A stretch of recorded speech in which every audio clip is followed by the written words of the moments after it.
kò ń ṣe AI. Very good. Eléyìí organic authentic nínú Áfíríkà. Mo kí gbogbo ẹ̀yin tẹ́ ń wò wá káàkiri gbogbo àgbáyé torí mo mọ̀ pé àgbáyé lẹ ti ń wò wá, the four corners of the world. A máa sọ òyìnbó kéékèèké torí ẹ ti mọ̀ pé Yorùbá tèmi ò dàbí ti brọ́dà mi máa ń bì gbọ́ mo máa ń gbọ́ àwọn ìlú kọ̀ọ̀kan lẹ́nu papọ̀. Èyí tí mo fẹ́ fààyàn bẹ̀ ni pé orúkọ tèmi kò yí padà Ọláyọmí Kóìkì tí gbogbo ẹ̀ mọ̀ sí Kóìkì Media. Bàbá tó mo mọ̀ pé ọ̀nà pọ̀, it's a great pleasure pé mo tiẹ̀ lè rí ní gbé wá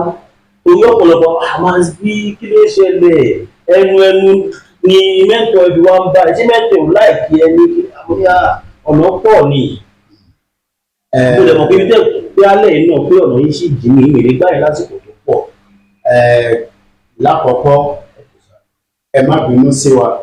gbogbo ẹ̀yin olólùfẹ́ Masbi TV. Àwọn tó ń tẹ̀lé yín ló tẹ̀lé mi náà. Bẹ́ẹ̀ bàbá àwa ń jẹ́ ní ọlá yín ni. Ọlá Ọlọ́run gbogbo wa ń jẹ. Ẹ má bínú nítorí pé ibi tí ìfẹ́ bá wà èèyàn máa wá fẹ́ yẹn káàkiri ni. Lótìtọ́ nígbà tá a kọ́kọ́ wá sí Áfíríkà iṣẹ́ yẹn pọ̀ díẹ̀ kò jẹ́ ká láǹfààní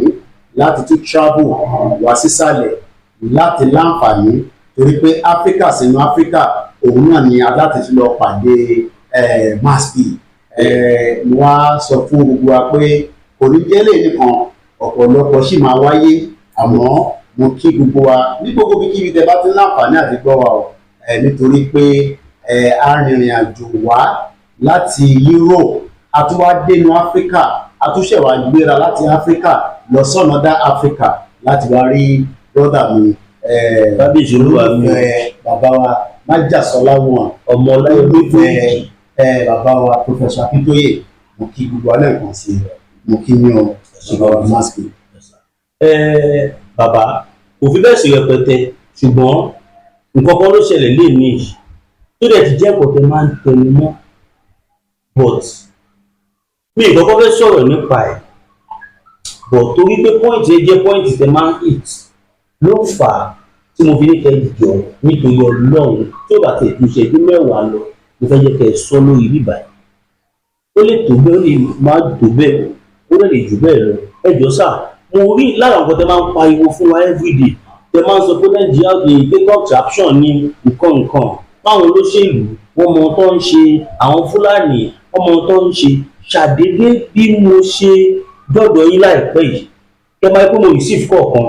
kọ́ọ̀tù mo receive wọ́n send news kan sí mi Gumi tó máa ń gba Nigerian government nímọ̀ràn pé Fúlàní ẹ̀ báwọn terrorist ń pa wá kọ́mọ̀yá àwọn ni wọn ò lè bá wọn jà wọn ò lè pa wọn torí pé Islam ló ń ṣe èyí dẹ̀ máa jẹ́ ká mọ̀ pé kò sí ọ̀tọ̀ point pẹ̀lú kan tá à ń ṣe bọ̀ bí mo ṣe wá rí Saudi tó wá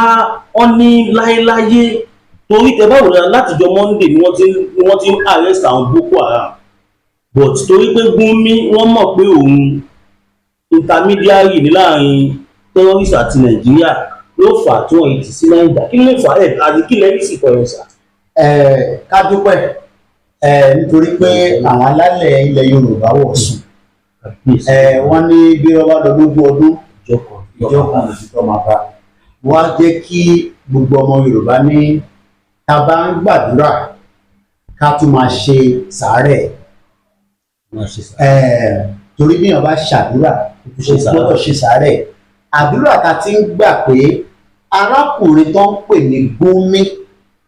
pé kò kí ń ṣe ọ̀daràn terrorist number one aṣíwájú àwọn terrorist torí pé ọ̀pọ̀lọpọ̀ kò yé wọn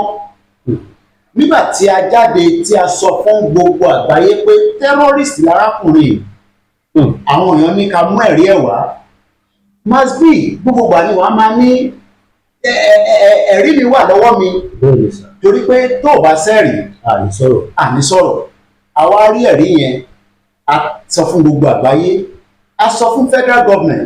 a sọ fún Buhari pé ó mọ̀ pé terrorist ni àmọ́ nítorí pé ẹ̀yà kan náà ní òṣèlú múkẹ́lẹ́.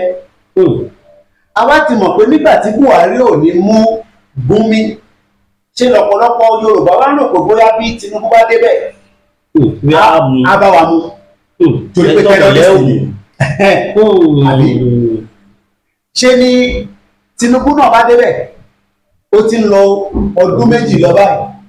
Tinubu náà bá tún ọ̀rọ̀ yẹn wá fẹ́ yé wa ọ̀rọ̀ yẹn ti wá yé wa nísìnyí nítorí pé a ti rí pé muslim ticket kò ń ṣe pé inú Nàìjíríà ni ó ti lè máa fi ṣe blame trick àti gàba pé muslim ticket ẹja fi Gumi sílẹ̀ kò ń ṣe tẹ́rọ́rìsì mùsùlùmí ni ó wá sọ fún wa nísìnyí pé òun ò kì í ṣe terrorist anybody ìwọ náà ń gbówó lọ fún wọn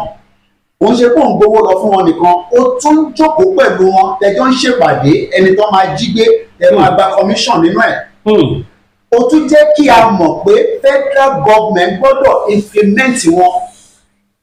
sínú Nigeria military tó gbọ́dọ̀ kó wọn sínú. bẹ́ẹ̀ ni Gumi sọ bẹ́ẹ̀. láyé wọn ní í ṣe bẹ́ẹ̀ wọ́n padà ṣe nítorí pé Gumi àti Nàìjíríà wọ́n jọ ń ṣiṣẹ́ papọ̀ ni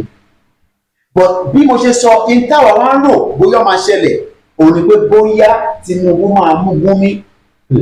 ẹ wá lọ wo bí tó ti mú Gumi. Saudi Arabia ìlú tí wọ́n ti ṣèdálẹ̀ mú tí mùsùlùmí ti ṣẹ̀ wá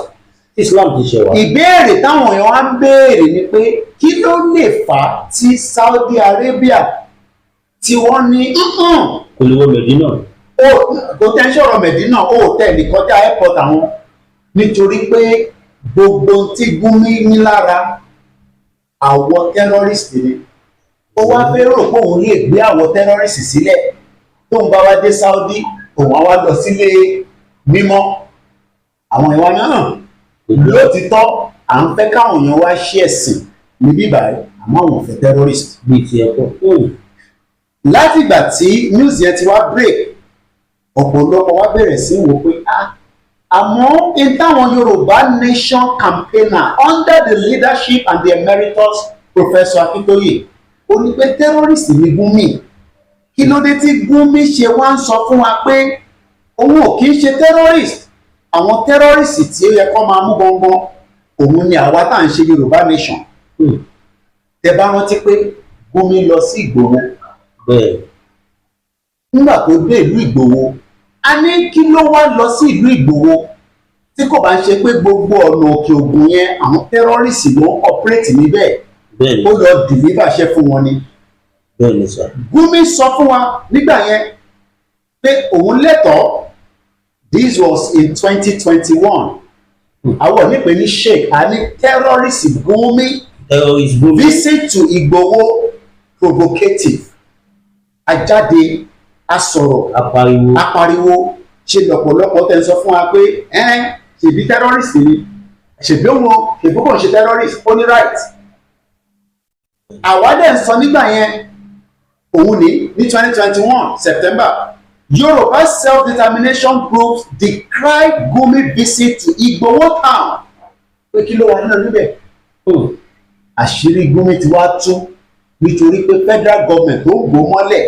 wọ́n ò lè gbó mọ́lẹ̀ mọ́ nítorí pé Saudi Arabia wọ́n mọ̀ pé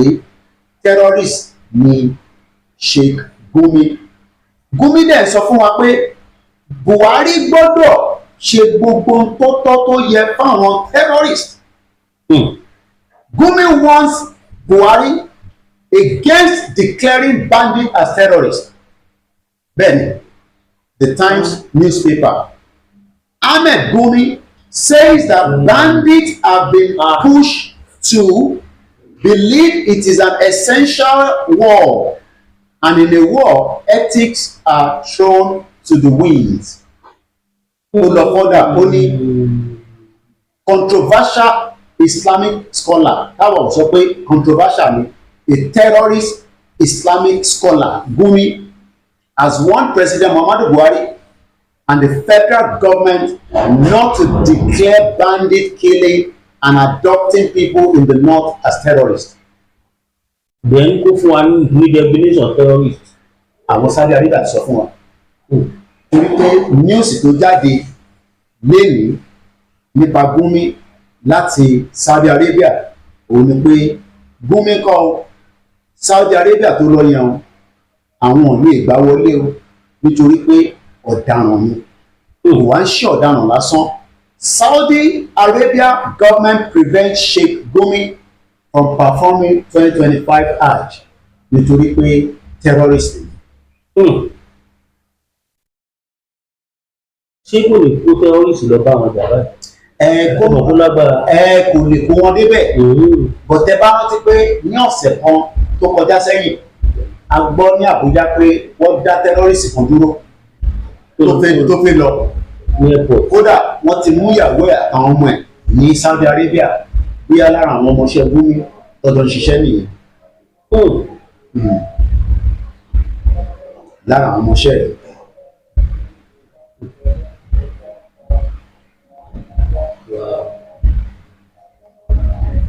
Ẹ jọ̀ọ́ má bínú sáà o.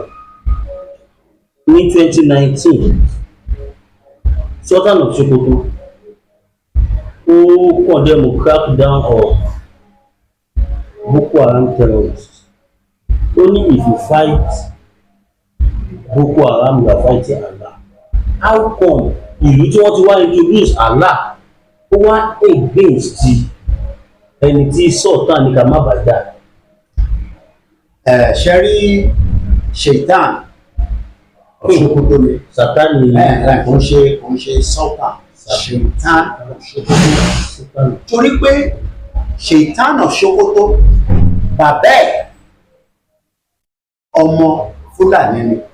bẹ́ẹ̀ Bàbá tó bí bàbá ẹ̀ ọmọ Fúlàní. ọmọ Fúlàní ni.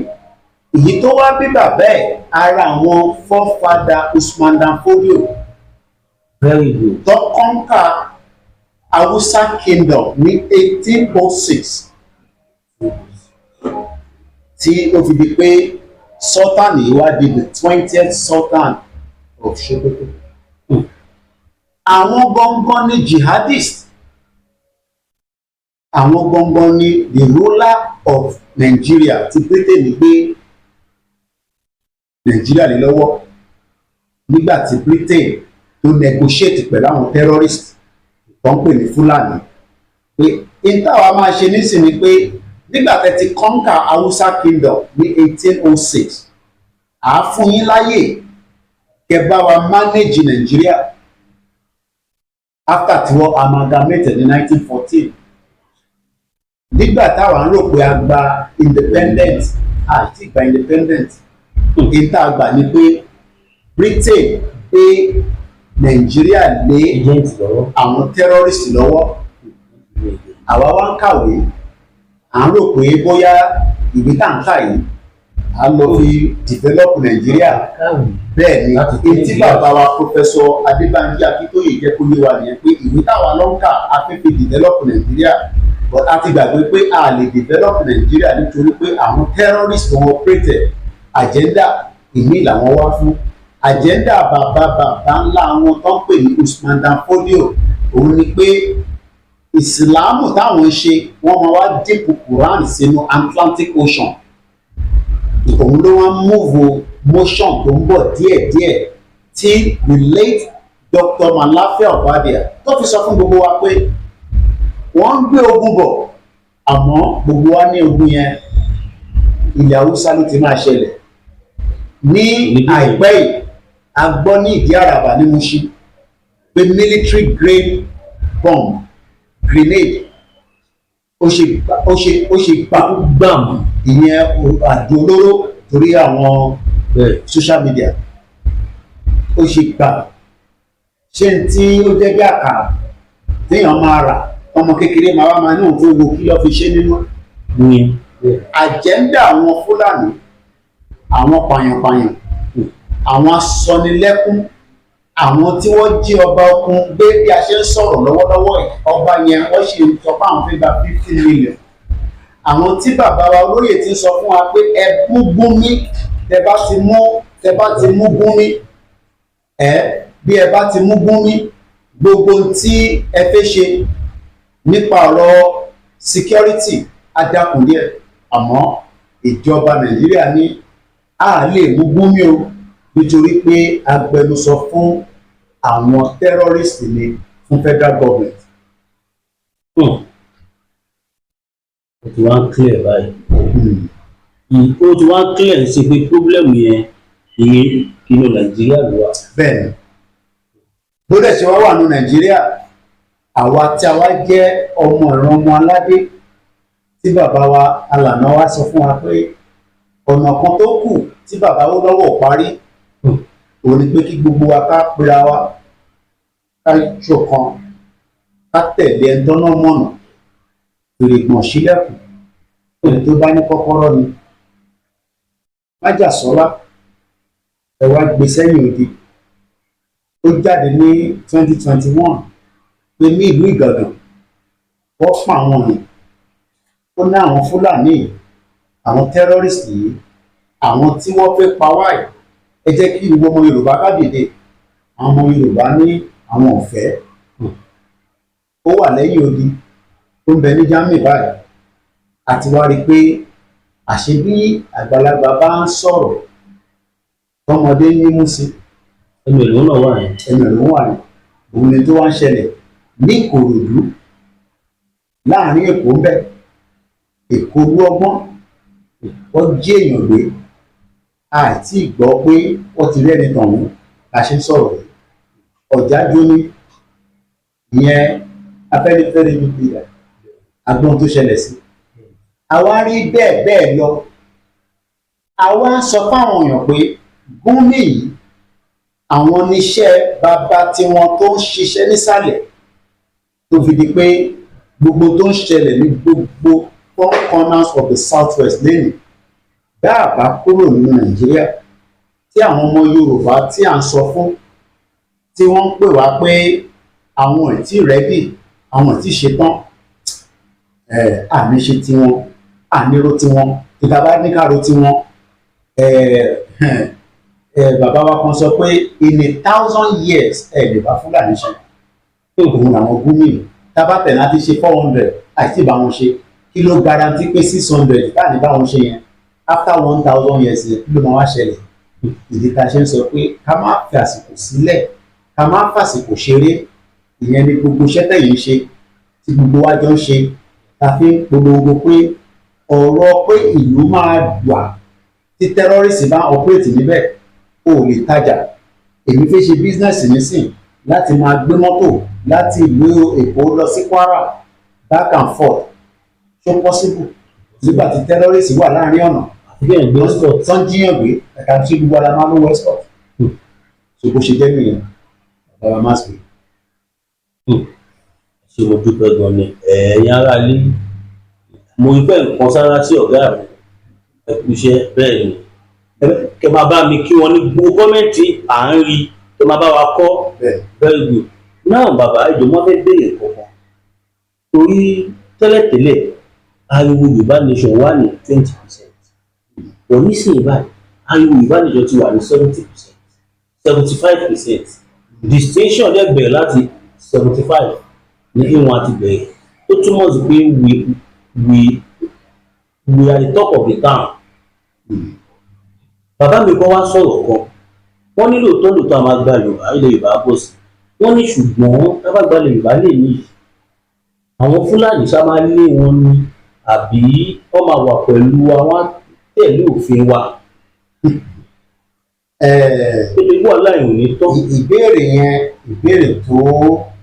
oníkèmí mo dúpẹ́ fún ìlú ìbéèrè yẹn. Tí ọ̀pọ̀lọpọ̀ tí wọ́n máa ń kọ́kọ́ béèrè ni pé báwo tẹ̀ láti fi ṣèjọba ọ̀hún nígbà tó oríṣiríṣi ẹ̀yà ń bẹ láàrin wa nígbà tá a bá ní a gba ìlú wa yìí kí làwọn ìgbésẹ̀ tá a fi gbé lákọ̀ọ́kọ́ gbogbo ìlú ní ayé tá a wà yìí tí kò bá tọ́jú ààbò ẹ̀ dáadáa ìlú yẹn ò lè gbérí a dẹ̀ fẹ́ kúrò nínú ìlú tí a ti ń sọ pé kò gbérí ká tó wá fẹ́ máa ṣiṣẹ́ nínú ìlú tí a fẹ́ sọ pé tiwa ilẹ̀ Oòduà tiwa tí kò tún ní gbé rí. Lákọ̀ọ́kọ́ a ṣe tán pè ní security background check lórí gbogbo yes ìlú òyìnbó tèmi gbé gbogbo wa la máa ń sọ fingerprint mi wà lọ́wọ́ wọn ó ń ṣe kó dìgbà tíyàn bá jalè nìkan ló ń gba fingerprint ẹ̀tọ́ ni pé nígbà tó tí mo fẹ́ gbé láàárín wa a gbọ́dọ̀ gba ọwọ́ ẹ̀. Ìbéèrè tẹ́ béèrè gangan ni pé ṣáwọn Fúlàní máa bá wa gbé gbogbo ẹnu mo lè fi sọ Fúlàní ò lè bá wa gbé Fúlàní tó fẹ́ bá wa gbé a gbọ́dọ̀ àkọ́kọ́ gbọ́dọ̀ lè yọ̀ jẹ́ Fúlàní kúrò lára ẹ̀ àkọ́kọ́ gbọ́dọ̀ lè identify ẹ̀ níbo ló ti wá ṣé ó wà lára àwọn Fúlàní tó ti pààyàn rí torí iṣẹ́ tá a máa ṣe pọ̀ gbogbo àwọn òkú tó ti kú kan wà gbogbo àwọn ìṣẹ̀lẹ̀ tó ti ṣẹlẹ̀ tá à ń dọ́kúmẹ́ǹtì a máa lọ rìvíw ẹ̀ nítorí pé lára pé gómìnà ọpẹ́ẹ̀tì yìí nísìn àwọn ọmọlẹ́yìn ẹ̀ tí a mọ̀ tí a bá gbalẹ̀ wa tán àwọn náà fi gbé láàrin wa so a gbọ́dọ̀ fọnú lé mọ́ dáadáa so gbogbo èèyàn wa tẹ̀ ń béèrè àwọn tí wọ́n ń bá wa gbé bíi Fúlàní kí la máa ṣe fún wọn níta máa ṣe fún wọn wípé ìjọba ilẹ̀ Yorùbá o pẹ̀lú òfin ilẹ̀ Yorùbá á bẹ̀rẹ̀ sí í ṣàfọ̀mọ́ ní kíákíá torí pé a ní right láti deport anybody kúrò lórí ilẹ̀ wa. gẹ́gẹ́ bí Saudi deport gẹ́gẹ́ bí Saudi nìkọ́kọ́ kódà gbogbo alárí bí Amẹ́ríkà ṣe ń sọ pé àwọn ọ̀fẹ́ àwọn èèyàn mọ́ ní oṣù tó kọjá April 24 láti UK ó deport 45 Nigerians àmọ́rú ẹ̀ṣẹ̀ tó ṣe o àmọ́rú nǹkan tó ṣẹlẹ̀ o àmọ́ 45 ẹni tó wà lórí flight yẹn charter flight ó pè mí sọ fún mi tí mo dẹ̀ máa ń bá sọ̀rọ̀ ní London bẹ́ẹ̀ pé òun ti délé o. tí o tẹ̀ ṣe terrorist. tó o tẹ̀ ṣe terrorist kàmáì tí wàá sọ terrorist ṣe lè rí pé ọ̀rọ̀ yẹn pé kò ní ṣeé ṣe pé àní deport yẹn deportation máa pọ̀ gan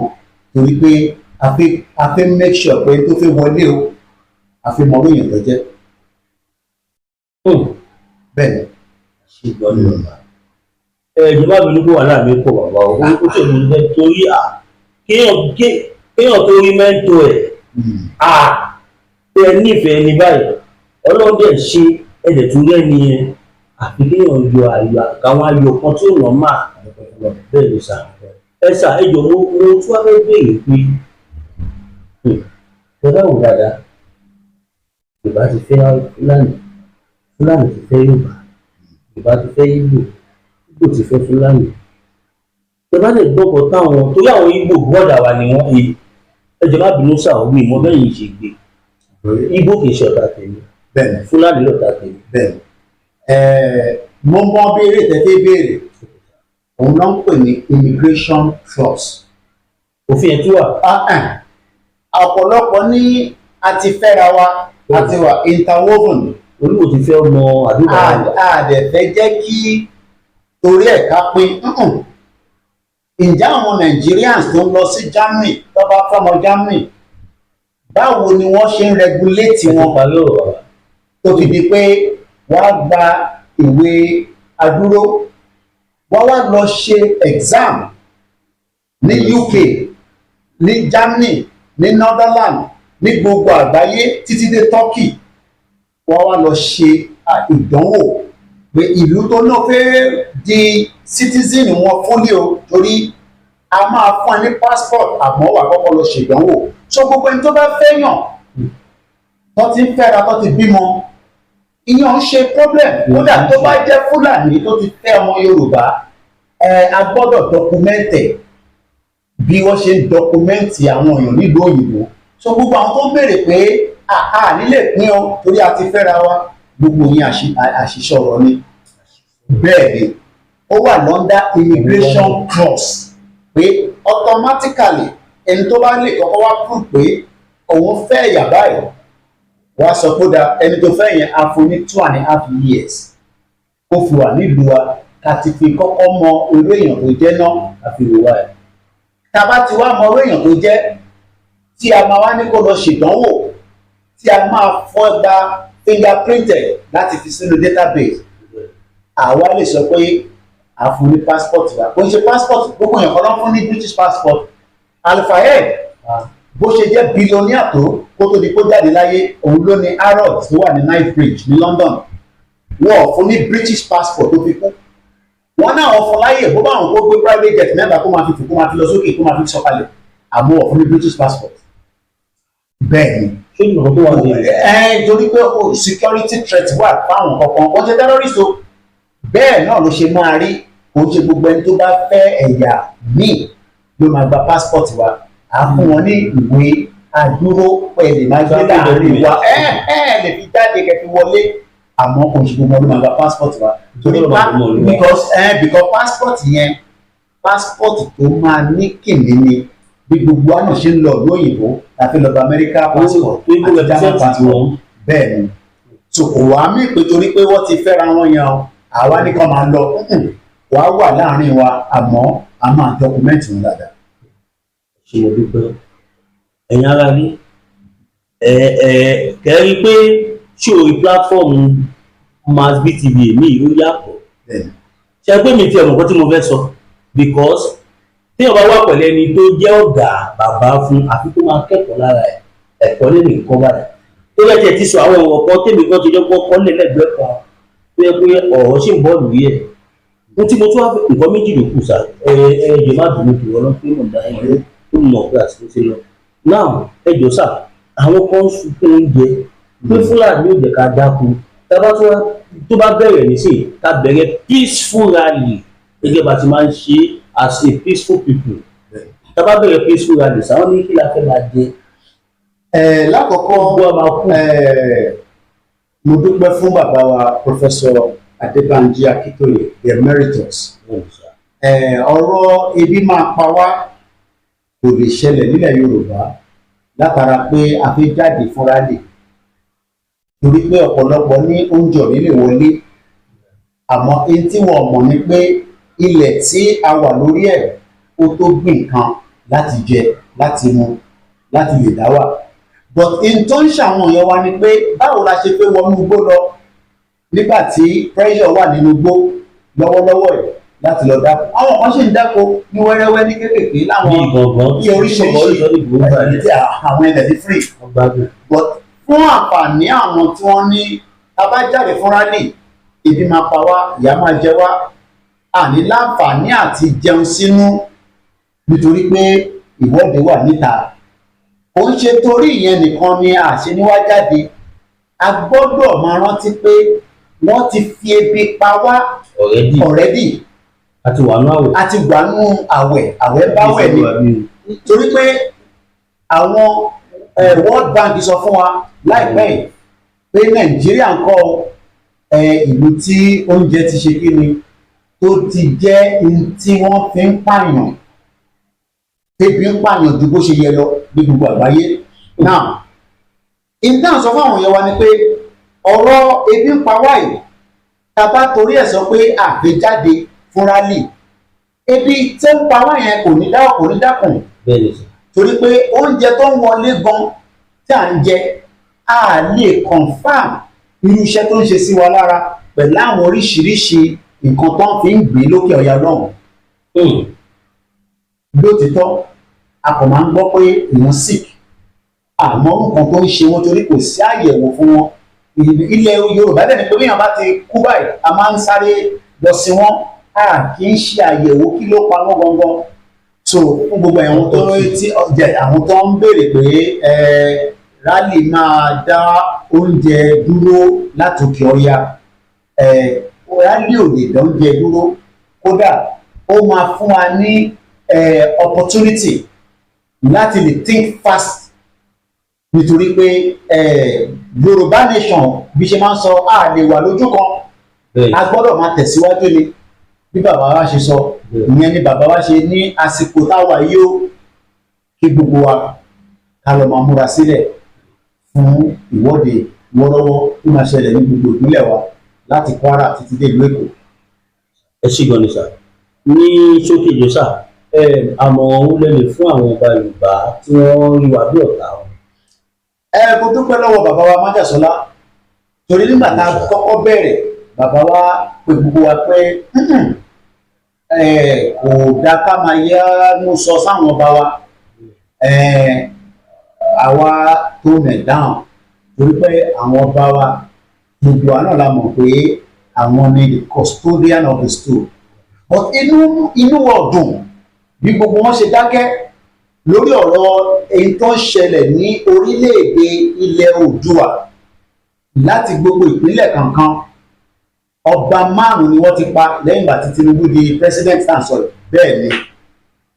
wọ́n pa ọba 2 wọ́n pa ẹyọ kan ní Kogi wọ́n pa kan ní Kwara àti bẹ́ẹ̀ bẹ́ẹ̀ lọ so ní tí a kò lè sọ fáwọn ọba wa mo dẹ̀ dúpẹ́ fáwọn tí wọ́n ń ṣiṣẹ́ tó ń communicate pẹ̀lú àwọn ọba nísàlẹ̀ ká dúpẹ́ lọ́wọ́ bàbá wa ọba Bariga ó dúró dáadáa láwọn bẹ́ẹ̀ bẹ́ẹ̀ lọ lúgbọ́ tó wọ́n fi gbogbo tẹ̀lé ọmọ Oòduà àkí wọn adúpẹ́ gbogbo àwọn ọba wa tó kù tó jẹ́ àwọn ọba first class àti ọba tòkè àti tìsàlẹ̀ àti ti state ìpínlẹ̀ kankan mo ń sọ fún gbogbo wa pé àsìkò tá a wà yìí a gbọ́dọ̀ jẹ́ kí ọ̀rọ̀ táwa ń sọ kó jẹ́ táwọn náà máa fẹ́ lóòótọ́ wá níwọ̀ lè sọ̀rọ̀ torí àwọn olóṣèlú bẹ́ẹ̀ bẹ́ẹ̀ sì máa ń sọ ọ̀tọ̀ tó ń pera wọn ọ̀tọ̀ tó ń pera wọn náà mọ̀ bẹ́ẹ̀ ìdí tá a ṣe ń sọ fáwọn bá wa pé àwa ọmọ ìrànmọ́ aládé lẹ gbọ́dọ̀ tẹ̀lé o gẹ́gẹ́ bí àṣẹ tí bàbá wa Akíntóyè àti olóyè Ìgbòho àti gbogbo àwọn ọmọ Yorùbá àtàwọn ọmọ Oòduà tá a fi ń sọ fún wọn pé àsìkò yìí kó sowó papọ̀ kí àdìjọ délẹ̀ lérí láìpẹ́ láì jìnnà kí àṣẹ lè padà sẹ́yìn àwọn bá wa wà. ẹ jẹ́ má bínú sà ó ká kí a máa fi lè ṣe ìlọ kó tó di pé máa kí a máa parí sà ètò ìsà ìkókó sì ń yá mi lẹ́nu tí ìdí àìsàn.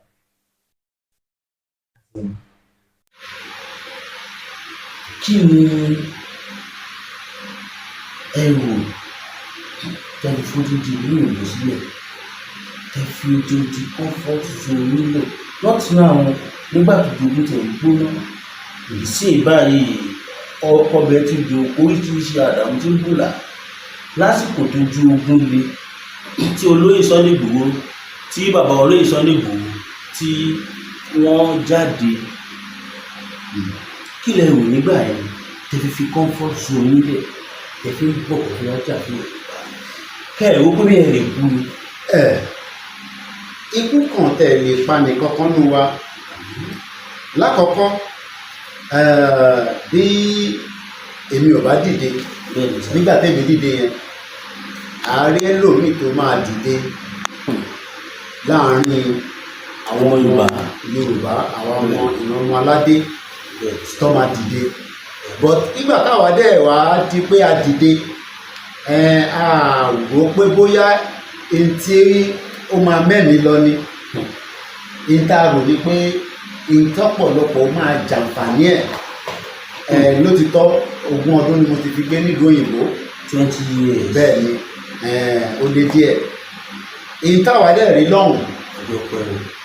tí ẹ̀ ń pè ní comfort zone yẹn òun náà ló yẹ kó wà nílẹ̀ Oòduà fún gbogbo ọmọ ìrànmọ́ aládé láti lè jàǹfààní ẹ̀ bọ̀ nígbà tí àwa tí a jẹ́ ìrànmọ́ aládé tó yẹ ká jàǹfààní ẹ̀ àràǹfààní yẹn jẹ́ kàkà bẹ́ẹ̀ ṣe ni wọ́n fi ìyà yẹn wọ́n fi ń jẹ wá látòkè láti ìsàlẹ̀ so bírò èmi bá wá ní opportunity pé a fẹ́ ṣe ọ̀rọ̀ Yorùbá nation tí mo lè wá sọ fáwọn tó wà nílé pé níta o àwọn àǹfààní báyìí ni à ń jẹ so wíwá lé mi kò jẹ́ kankan kò jẹ́ kankan torí pé láti 2015 mo ti wálé nígbà tí mo dẹ̀ wálé àwọn nǹkan wà tí mo rí tó bà nínú jẹ́ ìyẹn ajá wọn ijó mi ta máa láǹfààní àti jókòó torí màá fi share experience yẹn pẹ̀lú yín ọ̀rọ̀ wa must be torí pé bíyàn bá gbé ní ìlú òyìnbó fún 20 ọdún tíyàn wá padà wálé lẹ́yìn ọdún 10 ó lé nígbà tíyàn dé àdúgbò ẹ̀ bó ṣe fàdúgbò ìsílẹ̀ náà ló ṣì rí ṣáàtẹ̀ mọ̀ pé problem tó ń ṣe wá nígbà yẹn ní Nàìjíríà bẹ́ẹ̀ ni nísìn tá ti wá mọ problem yẹn èèyàn máa wá dìde tán òun la ṣe ń fi gbogbo taratara ṣe ọ̀pọ̀lọpọ̀ ní bíá nǹkan ta fẹ́ jẹ nínú ẹ̀yìn èèyàn máa sọ fún wọn pé mo máa kọ́kọ́ gbọ́jú mọ́ pé màmá tèmi travel Hong Kong in the 80s ni wọ́n máa ń lọ wọ́n máa ń ná Hong Kong tó yàtọ̀ sí China Hong Kong yẹn àwọn náà ìlú kan ni wọ́n lóòótọ́ China náà làwọn fẹ́ gbà padà ọ̀ tí gbà ìlú kan ni wọ́n lágbàáyé ibẹ̀ lọ ti máa lọ́n ra ago níjọ́ náà lọ́hùn so àwa gbọ́njú mọ́ pé ìyà ò jẹ wá but ẹni tó kúrò lé ní 1998 election ò tí bẹ̀rẹ̀ nígbà tí mo máa fi kúrò lé democracy bẹ̀rẹ̀ ní 1999 ìyẹn wá rò pé 26 years ni a ti wà ní democracy kódà bíyàn bá dé àwọn agbègbè kan nílẹ̀ ìpínlẹ̀ ilẹ̀ Yorùbá ìyẹn gbọ́ ọmọ Yorùbá sunkún pé kò jẹ́ kó rí báyìí gbogbo àná la rí transformation Dubai within 10 years so àwọn olóṣèlú ti parọ́ the bomb buster the bomb buster wọ́n ti parọ́ wọ́n ti their deceiver wọ́n ti deceive ọmọ Yorùbá so àwa wa lọ bá wọn jí ballot box àwọn jí billions nígbà táwọn para wa là ń ṣe bọ̀ nígbà tí àwọn tó wá mọ̀nà yẹn mo ṣe ní ẹni tó mọ̀nà ni wọ́n tẹ̀lé bàbá Akíntóyè ló mọ̀nà bàbá Akíntóyè lè jẹ́ kó yé wa tí wọ́n máa fi parí ẹ̀ pé he who knows when he can fight and when he not will be victorious so nígbà tẹ́lẹ̀ wálé ní 2021 tẹ̀fí ní bíyàn bá tẹ̀ kú sí Aláàfin wa jẹ́ kó yé mi àti olóyè Ìgbòho pé wọ́n tẹ́ ṣe mi ò rí nígbà míì ìtafẹ́ gbà kò mú ọ̀pọ̀lọpọ̀ pé ká gbà torí wọ́n mọ àǹfààní ẹ̀ wọ́n mọ tó jẹ́ so ẹ̀mí tí ó yẹ kó bọ́ sí kò ní bọ́ sí ìyẹn ni ọba Elédùmarè àwọn onílẹ̀ ṣe ń fi ìṣọ́ ẹ̀ṣọ́ àwa tí gbogbo àjọ ń ṣe àtẹ̀mí àti bàbá wa Májàsọ́lá kọ́lọ́ bá wa dúró tí wọ́n ní Germany àti bàbá wa ní Kútọ́nù láìpẹ́ láì jìnnà àti travel lọ from Africa to Africa láti lọ rí bàbá àmọ́ ọ̀rọ̀ ìgbìyànjú tí máa sọ fún gbogbo ọmọ Yorùbá tó ń gbọ́ wa lórí Mars B òun ni pé lótìtọ́ ọ̀pọ̀lọpọ̀ ẹ pè mí ṣé ń bá Mars B sọ̀rọ̀ àwọn nǹkan tí Mars B máa ń gbé jáde ṣé bẹ́ẹ̀ ló ṣe rí àwọn headline yẹn torí pé kò yé wọn pé ọ̀rọ̀ Yorùbá nation Odùduwà republic tí gbogbo àjọ gbé dání iṣẹ́ tẹ̀yìn ṣe nínú ẹ̀ òun ló ń lọ sókè yẹn torí pé olóṣèlú rí yín tán tó yẹ kó ajá kì í nígbà tẹ́ sọ̀rọ̀ ẹ bá ti gbàgbé nínú fídíò tó ṣe àwọn lèmi àdúpẹ́ pé ẹ̀yin tún lè wá tẹ̀lé ìran ọmọ Yorùbá ṣé jẹ́ ká máa farabalẹ̀ kí a máa discourage ká encourage ni lóòótọ́ kò sẹ́ni tó gbọ́n tán láàrin gbogbo àwa tá à ń sọ̀rọ̀ àmọ́ iṣẹ́ tí arákùnrin ń ṣe ẹni tí ó ń sun rárá ẹ bá mi parí ẹ ọkùnrin tó ń sọ ọkùnrin ẹgbẹ́ so ẹ jẹ́ ká máa dúpẹ́ fún Mars B gan. àtẹ̀bá ní ká máa dúpẹ́ lọ́wọ́ mi ẹ̀yin kí ni ẹ̀yin kí lọ́wọ́ ti tèmi yẹn ká fi sílẹ̀ fọlọ́run torí pé ẹni tó ń bẹ nínú Áfíríkà tó lè máa sọ̀rọ̀ bẹ́ẹ̀ ṣe ń sọ̀rọ̀ yẹn ó ṣàn wọ́n kò ṣe pé torí mo mọ̀ ẹ́ kò ṣe torí ajẹ́ wọ́n lè máa sọ bẹ́ẹ̀ torí kò yé wọn ẹni tọ́rọ̀ bá yé ló máa sọ bẹ́ẹ̀ so gbogbo èèyàn wa self-determination inalienable right eléyìí kọ́kọ́ ní ètò tá a máa ṣe ètò pọ̀ tá a ṣe máa ṣe àmọ́ torí pé ìrìn àjò wa ṣì pọ̀ à ń rìn ìrìn àjò sí ìrìn àjò rí ìyẹn ni mo ṣe ní tẹ́ ẹ̀ bá rí wa níbì kan a wà níbì kan náà ni ibì kan la wà nísìnyí. Mo dúpẹ́ fún gbogbo àwọn backend team wa, mo dúpẹ́ fún gbogbo ọmọ Yorùbá o pé ẹ bá ti wá ń rí ẹ comment ìtẹ̀yìn gan fẹ́. Àwọn wo leader wa kan Professor Akintoye, leader wa kejì bàbá Ìgbòho, Ẹmọ̀lá,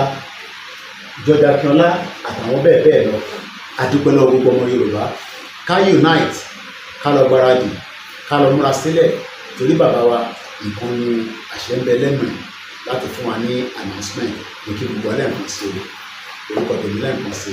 Ọláyọmí Kóìkì tí gbogbo yín mọ̀ sí Kóìkì Media. The spokesperson of Dr. Chief Generalissimo Arole Odùduwà ọ̀nkílẹ̀ mítìtì àjànàkú kọjá mo rí nǹkan fèrè tàbá rí nǹkan ní ayé ẹmu ẹkì ẹran bí ó rẹ̀ pọ̀ torí tó bá jẹ́ ẹran bí ó rẹ̀ ní irú yín ìgbọ́n a lè má rí nínú sọrí kábà tí wọ́n sọ pé irú àwọn bàbá inú mi dùn kò tẹ̀ sí ọ̀tún ìgbìmọ̀ tó rẹ̀ torí pé erin kì í fọ́n fọ́mọ fọ́n ẹ̀tì fọ́n so gbogbo ohun tèmi tí ẹ fẹ́ sọ kódà ohun tèmi fẹ́ sọ gbogbo òṣèlú tó dé tó no comment bẹ́ẹ̀ sọ bẹ́ẹ̀ ni gbogbo òṣèlú ẹ̀ṣẹ́ àdúgbò gan ni ẹ̀rẹ̀ bá gbàgbé bàbá wa Ọláyọmí Kóìkì Ọlọ́run ṣe pọ́ wà lórí ìjókòó sí gbogbo àdọ́kọ̀ọ́ máa ráyà àti wo ṣóò ẹ̀yìn tẹ́ bá yẹ kẹ́ comment mo máa ń sọ dáadáa wípé the only place tí a lè fún support tí material máa dé ogun Yorùbá kò ṣọ̀dọ̀ mass bí o kò ṣọ̀dọ̀ anybody o the only person the spokesperson of Dr. Chief Sunday ẹ̀yin náà gbogbo alámọ̀ wípé kì í ṣe just policy jolly just come kódà kí bàbá olóyìnbó tó wọ movement àwọn Ọlọ́run ló fún wa so ẹ jẹ́ ká gbé wọn bí ẹyin bàbá àwa mọ yìí ẹ̀ẹ́dẹ́gbẹ̀ẹ́dẹ́ ni mọ ìyá ara yín àwa mọ ìyá amọ yìí dáadáa lágbára Ọlọ́run ikú ò lè pa yín fún wa torí pé àwọn àgbà bọ̀ wọ́n ní àkí ń béèrè aṣojú lọ́wọ́ òdùnilé àṣìké ń béèrè aṣọ àkísà lórí àkìtàn bẹ́ẹ̀gún bá ṣe bí ọ̀nà ìgbà yẹn láti ń foríjì bàbá lágbára Ọlọ́run gbogbo nǹkan kí nǹkan ẹ̀ ń tẹ̀ ni ẹ̀ ń rìn lórí ẹ̀ ni kẹ̀ ń fò lórí ẹ̀ ni lágbára Ọlọ́run àṣegbé ló máa jẹ́ torí pé nígbà tọ́jọ́ kú gbogbo ọmọ Yorùbá pé Ọlọ́run ló èèyàn fún wa tẹ́yìn ò bá jáde lórí ìsọ́nìbò ní mọ̀ pé ikọ̀ báyìí lóòótọ́ ni wọ́n mọ̀ ṣùgbọ́n wọn lè process gbogbo nǹkan tí ẹ gbé jáde fún wa yìí gbogbo dẹ̀ tí wọ́n ń jẹ́ tọ́ Ọlọ́run ní tẹ́lẹ̀ Ọlọ́run Elédùmarè tó fi yín fún wa mo máa ń sọ fáwọn èèyàn bọ́bọ́ máa ní mò ń ṣe eye service ní mo ṣe eye service a professional journalist any thousands millions of dollars tó wá fi sílẹ̀ tó wá support Yorùbá nation ìwọ kan tó wòwó tó wá fẹ́ máa ìyẹn part 2 ó dàbí pé mo gbé wọn wá ni mo fi ń bú yín jẹ yan yín ṣù dáadáa nígbà tó ọ̀gá àníbàlẹ̀ ẹ ṣé mo dúpẹ́ gan ní bàbá mo lè dúpẹ́ lọ́wọ́ gbogbo àwọn tíìmù Koiki Media tó wà ní life and direct ọmọ Yorùbá a ti sọ fún yín pé rálì ó máa ṣẹlẹ̀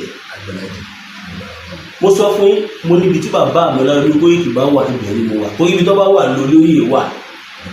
ẹni tó bá sọ pé Yorùbá nation ní bọ́ọ̀sì ẹ̀jẹ̀ ńlá máa tẹ̀wọ́ bẹ̀rẹ̀ agbára náà ẹ ṣé mo dúpẹ́ gan ní Olúwa mi